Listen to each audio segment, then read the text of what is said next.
Hello type 1 team. Alright, I know this video is all over the place. This one was hard for me to get through. I kind of want to just give you guys a little backstory about my life, the things that I had been through. And I know I didn't touch on all the points that I wanted to. It was kind of just wanted to get all this off my chest and let you guys know why I started type 1 production and why I'm here and why I have the mindset that I have and how we're going to help. Without further ado, here it is. Life is good, hey. Everything good. Alexanderj. Joey loves that shit. Hey. We live it. It's The all real good. Alexanderj. The next up and coming superstar. Look at this up, man.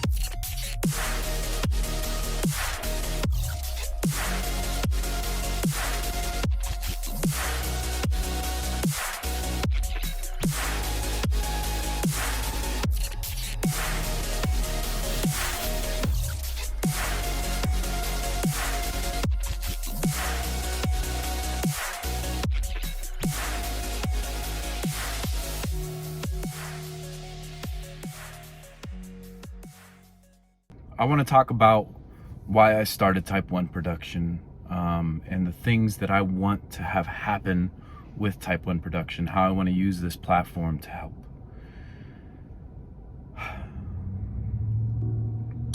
November 14th of 2018, I was diagnosed with type 1 diabetes and Crohn's disease.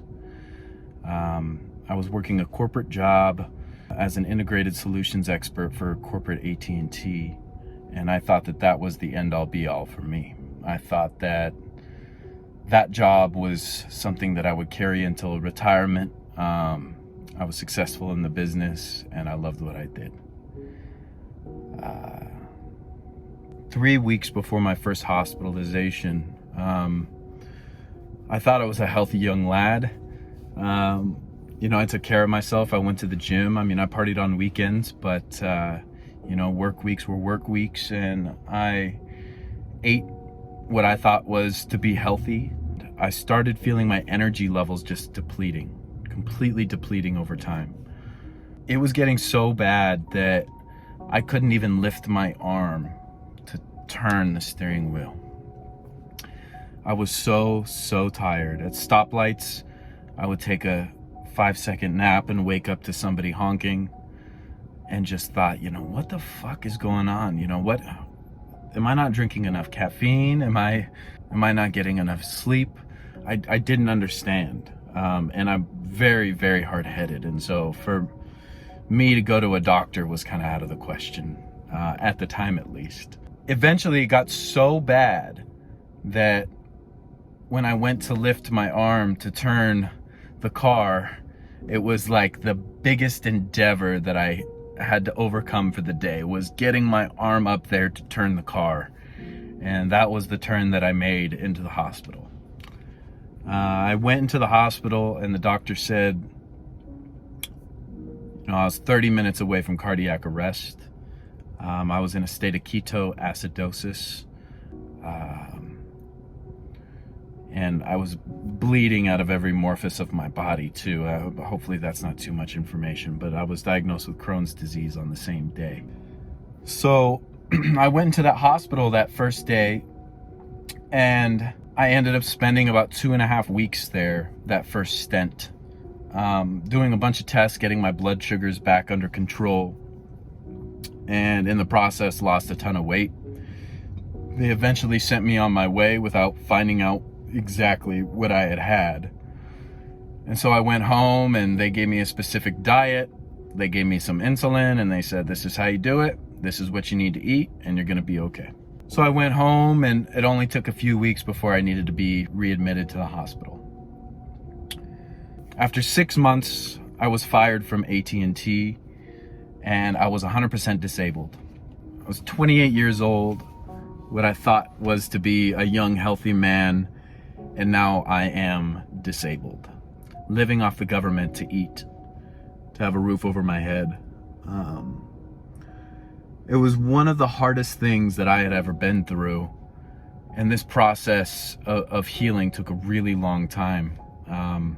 While I was in the hospital, I remember my mom calling me. It was around Christmas time, and my Nana and Papa were both dying at the time. They were not doing so well, and my mom would call me, and she was going through so much because her mom was passing away. Not only her best friend, but, you know, my Nana, who I loved dearly, was dying. And I couldn't tell my mom that I was in the hospital dying as well, because I know I didn't want to add to her plate. Was that the right thing to do? I don't know. But I felt like it was at the time, because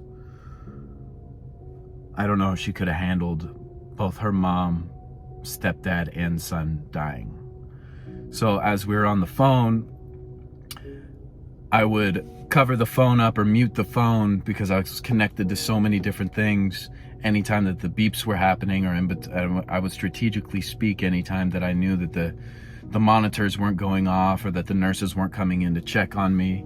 I was losing weight rapidly. I was 125 pounds, I believe. I'm just shy 6 foot, and 125 pounds at my skinniest. And I knew that I was on the brink of death. I knew that I could have let go multiple times while I was in the hospital, and just that would have been it.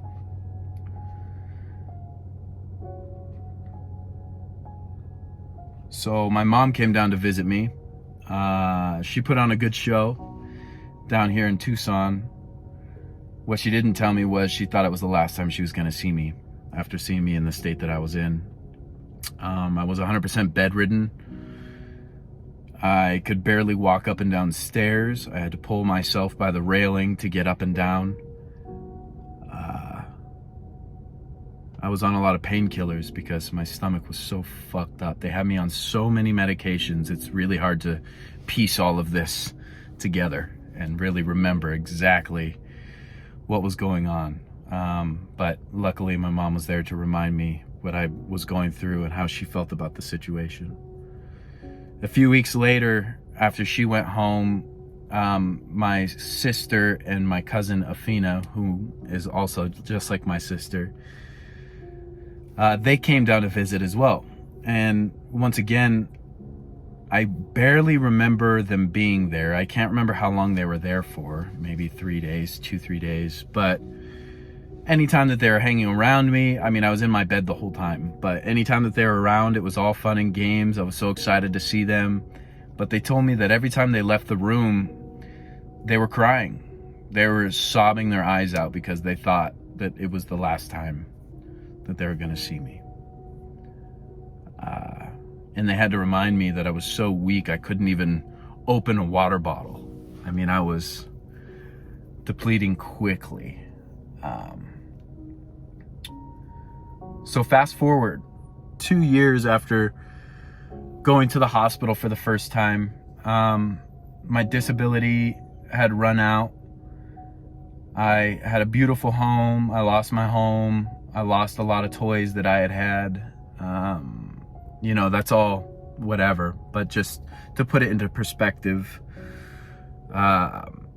everything that I had built and strived for and worked for my entire life was stripped, and I had nothing left, just me and my car. And so I drove back home, and I remember driving from Tucson to Oregon and just having the worst stomach pains the whole drive up there, and having to pull over every 15 to 30 minutes to find places to use the restroom. I mean, it was just such a disaster. It took me so long to get back to Oregon, when typically it takes me a couple of days. I made that drive quite a few times, but it was such a disaster. And I thought I'd want to stop at these places to see these scenic views along the route, thinking that it may be my last drive. And I couldn't even bring myself to do that because I was just in such pain. And I had stopped taking any pain medications or anything like that at this point. But I finally made it. I made it home. And that's when my recovery process began.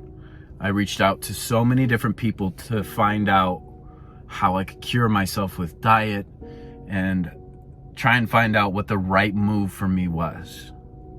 I came out with $90,000 in medical debt after this had all been said and done. $90,000.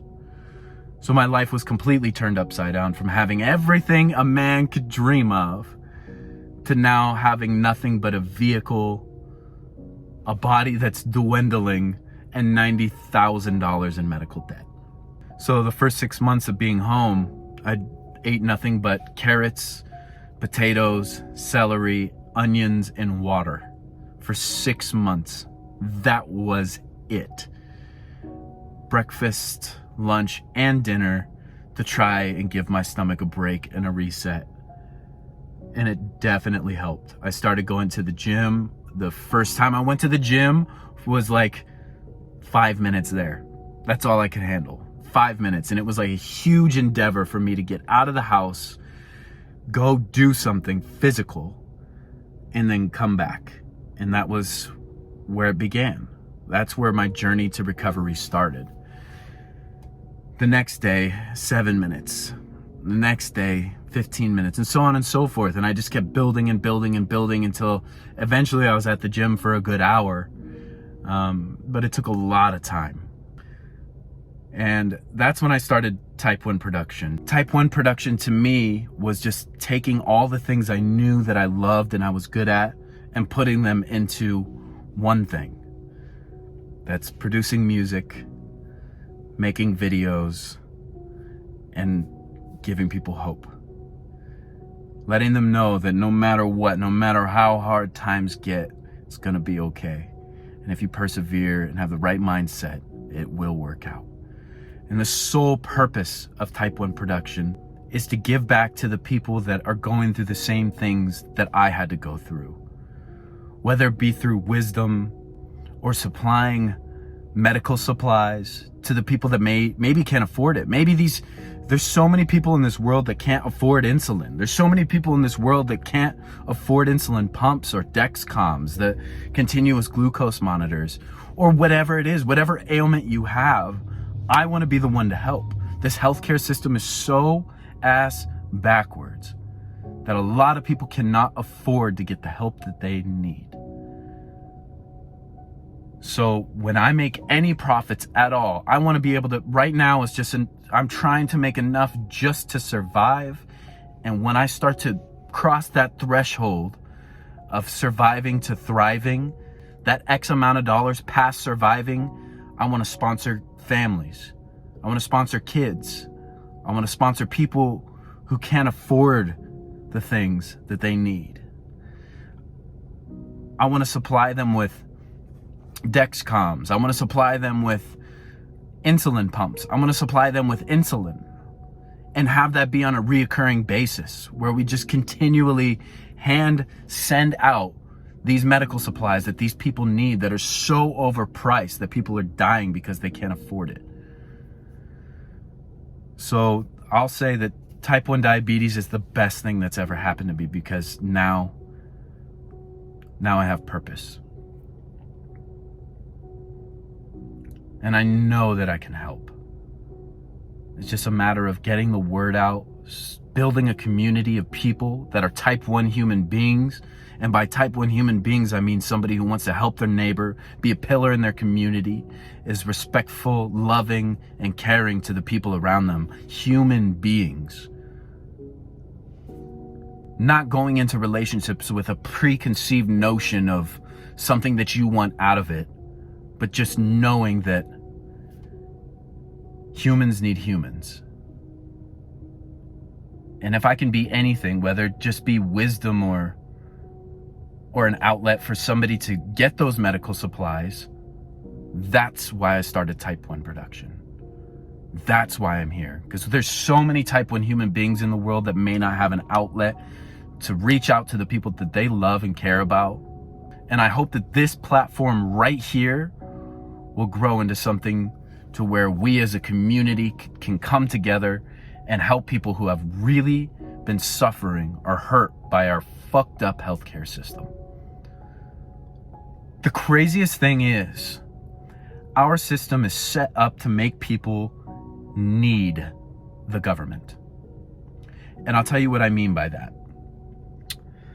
The foods in which we eat, the things that are put into the foods in which we eat, those foods are causing people's pancreases to shut down, ultimately making them pre-diabetic, then type 2 diabetics.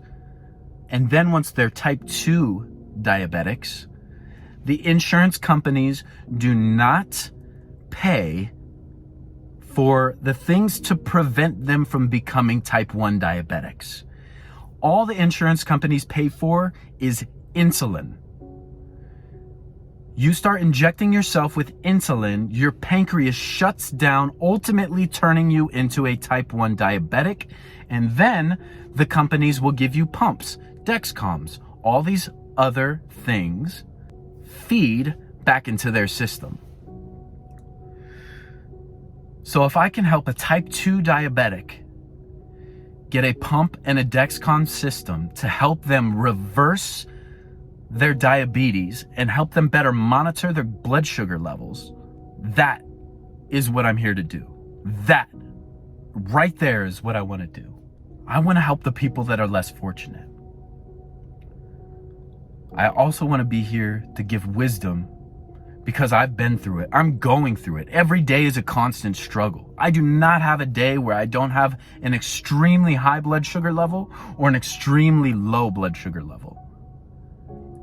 And nobody can understand these trials and tribulations like somebody else who either has diabetes or knows somebody who has diabetes. But even then, it's so hard to wrap your head around.